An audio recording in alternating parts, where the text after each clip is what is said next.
오늘 아침 8시에도 지난 2021년 12월 3일부터 시작된 전장현 73차 출근길 지하철 탑니다가 있었습니다.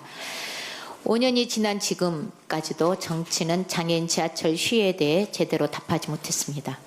하지만 오늘 오전 더불어민주당 서울시의회와 장애인 이동권, 노동권 조례 제정 약속 및 전장현과의 사회적 합의가 타결되는 기자회견이 열립니다. 민주당 서울시의회와 전장현이 사회적 합의가 반드시 잘 이루어질 수 있기를 기대합니다. 오늘 기자회견은 단순히 지하철 행동 하나를 멈추게 하는 자리가 되어서는 안 됩니다. 장애인이 원하는 시간에 원하는 곳으로 이동하는 것, 일하고 정당한 대가를 받는 것은 특별한 혜택도 시혜도 아닙니다. 대한민국 국민이라면 누구나 누려야 할, 보장되어야 할 이동권이고 노동권입니다. 그동안 장애인들이 출근길 지하철에 나설 수밖에 없었던 이유도 분명합니다.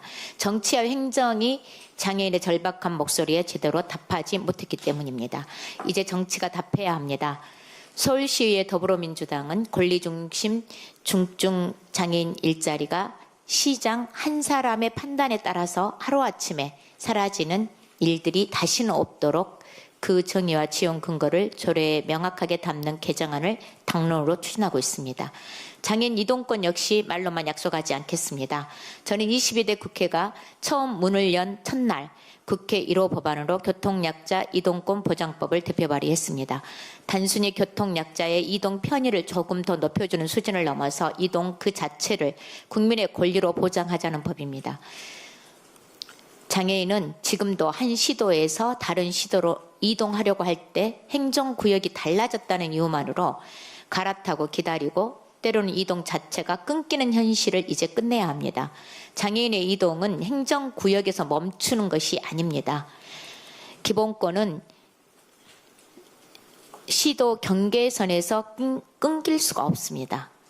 서울에서 시작된 오늘의 합의가 서울에서만 끝나서도 안 됩니다. 서울시의회에서는 이동권, 노동권을 조례로 뒷받침하고 국회에서는 민주당의 힘을 모아 교통약자 이동권 보장법이 반드시 통과되도록 하겠습니다.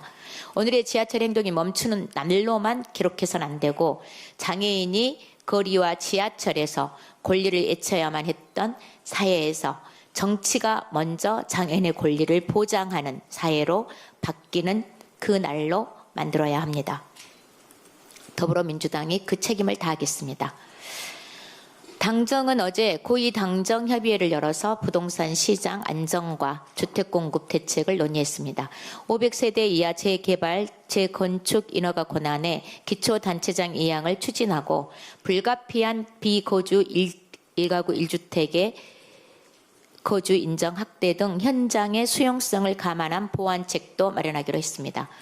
그런데 국민의힘은 밑도 끝도 없이 서울시 패싱, 권한 무력화라는 정치 공세부터 하고 있습니다.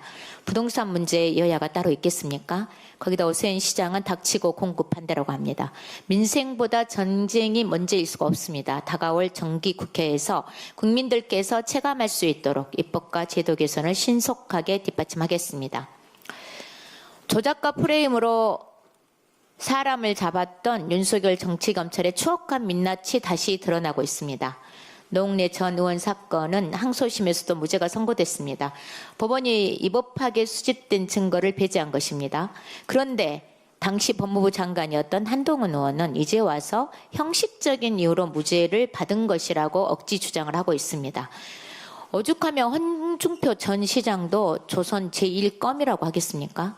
자신들이 원하는 판결이 아니라고 사법 절차를 흔드는 것이야말로 법치주의를 부정하는 것입니다. 자신들의 불법은 내면한 채 무죄를 받은 사람에게 억지 혐의를 또다시 덧씌우려고 하고 있습니다.